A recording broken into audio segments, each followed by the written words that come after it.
All right, welcome back, everybody. We're now joined with Jake Andrews. He is our committee chair, co-chair for Balloon Fest, and but also with Heartland Insurance. Welcome, Jake. Hey, thanks, Janelle. Appreciate you having me. Absolutely.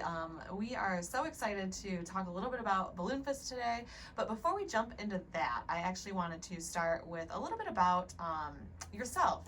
If you could just share a little bit about yourself personally and professionally, and Of course. yeah, we'll go from there. Yeah, absolutely. Talking about myself is not so hard, as you may imagine. It's actually a trend, you know? Yeah, right.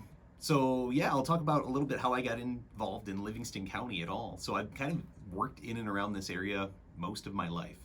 A lot of people still know me in this area as the Blockbuster guy. So I started with Blockbuster Video back when I was 16 or something like that. No way. Oh, Right. that's great. And I was there for 7 years. So I did Blockbuster on one end of town. I was working at a bank on the other end of town, kind of doing both jobs simultaneously. And then when I moved to a credit union and went to the light side, I guess is the way I would say it, I moved out of the area, and I was out of the area for a little while, but came right back. Okay. So that's me. That's kind of how I got out there. I'm with Heartland Insurance now. I've got 15 years in banking. That was an experience. I had a lot of fun with it. It got me really involved out in the community. Okay, so is that where you say you think that you really began a lot of your community involvement with banking? Absolutely. Okay. In fact, so I was working in Fenton at the credit union I was at the time, and just found out I was moving out to the Howell area, which I was pretty excited about because I already knew and had a lot of contacts in the area. Absolutely.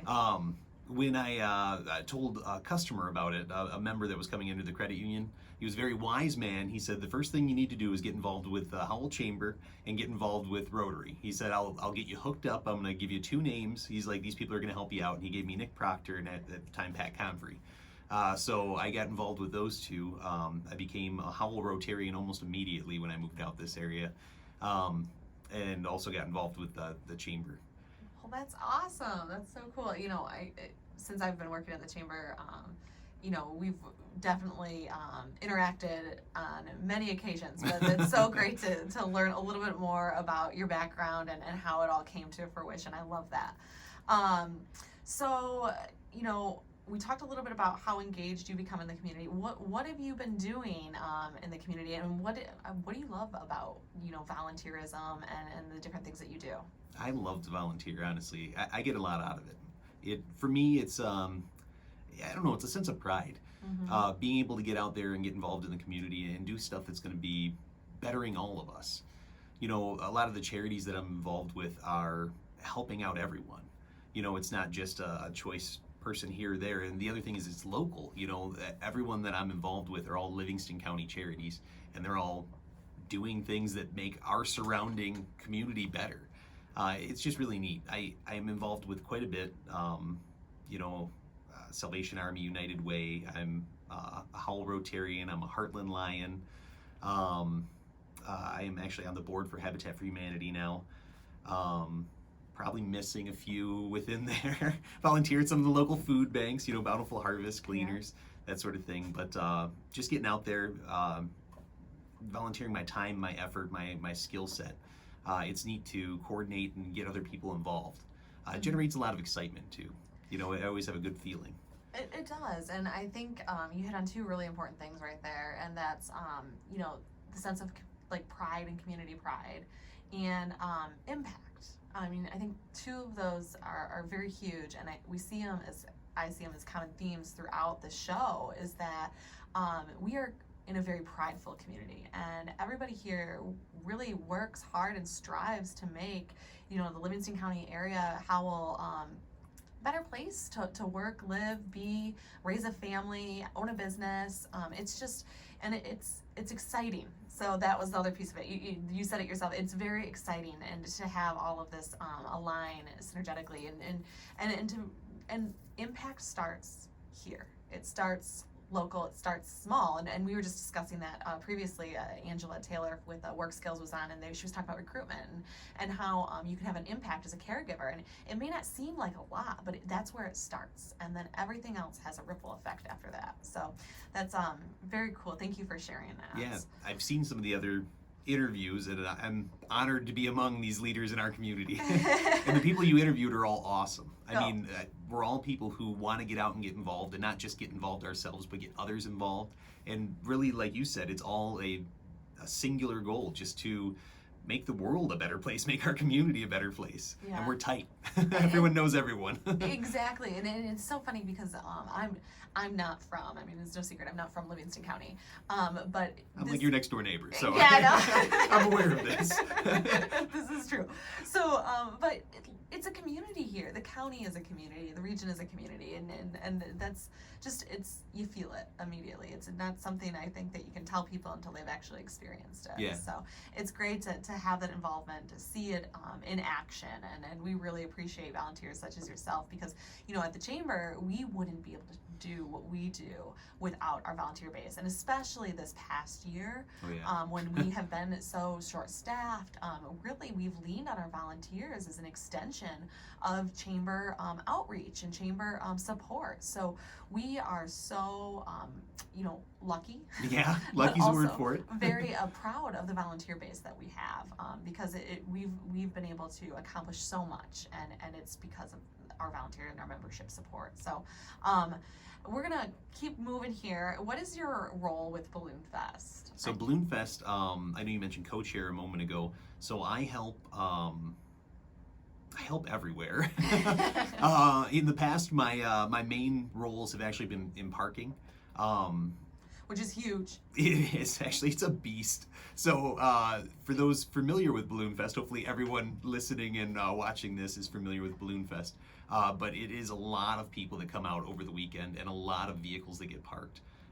We have weather to contend with, random construction, there's all sorts of craziness that happens, and we try to make the chaos look smooth and elegant as you come in, so that you have a good event going experience.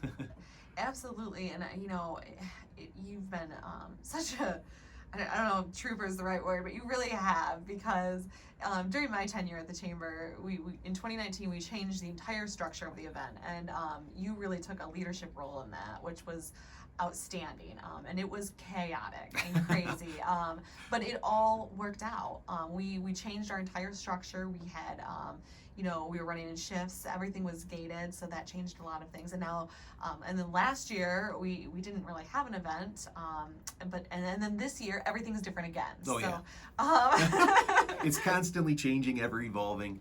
To speak to a little bit of what you said through my tenure in Balloon Fest, which hasn't been terribly long. I mean, this is my 4th year on the committee, I think.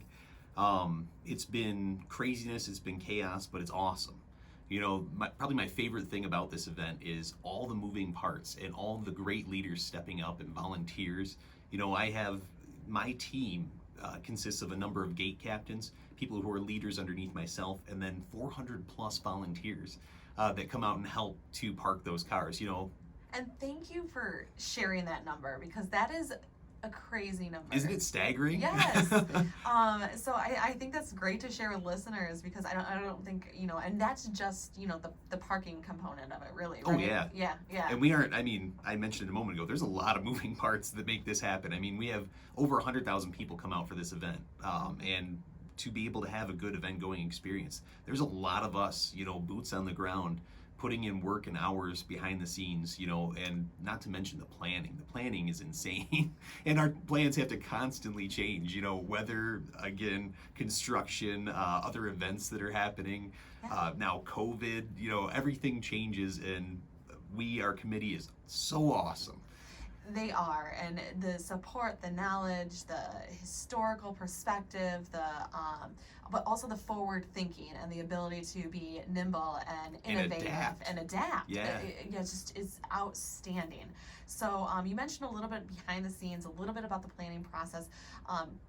Typically Balloon Fest, when we're doing the full-on festival, it takes, we start planning immediately after the following festival. So we normally take like a month off. Yeah. And then we'll start planning again in like September. Exactly.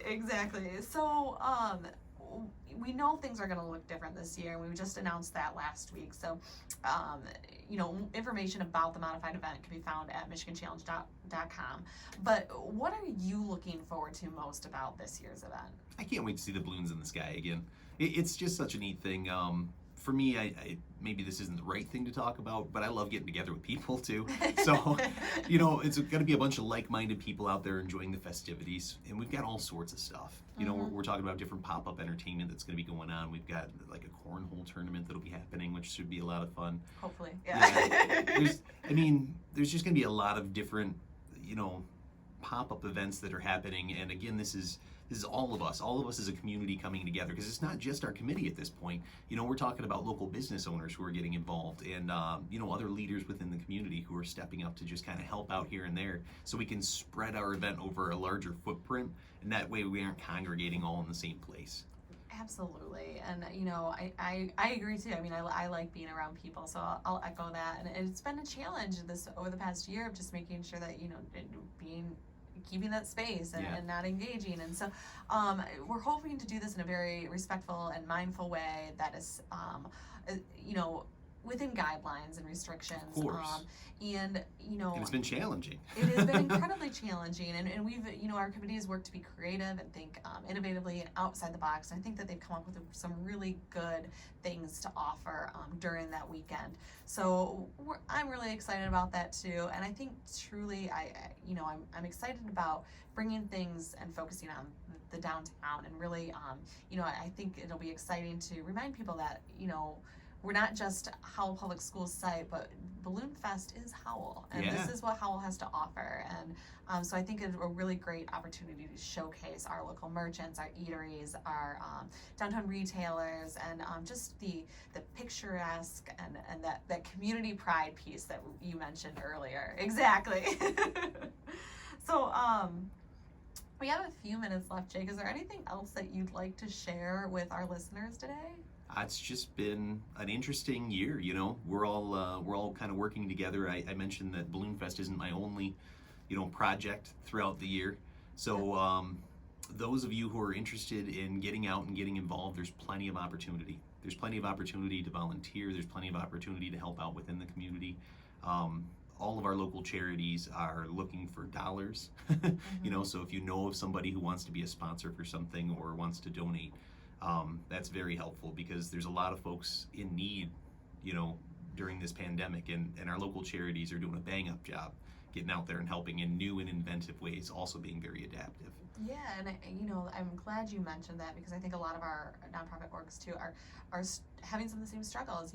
A lot of their revenue is event-based and event-driven through fundraising and galas, so we haven't been able to hold those this year. So supporting with your time, supporting financially if you can, is really, really so much more impactful this year than it has been in years past, because it's so needed. Absolutely, and I know we've touched on it, and I even said some of the things I'm involved in, but anyone who wants to get more involved, we'll make sure and include my contact info, email address, phone number, so that they can get a hold of me. But yeah, just reach out to me direct, and I have no problem sitting down with you to have a cup of coffee. I'll meet with you, or have you come by my office, something like that. But yeah, I'd be happy to get in contact with you. Awesome. Thanks so much, Jake. We'll get that contact information out.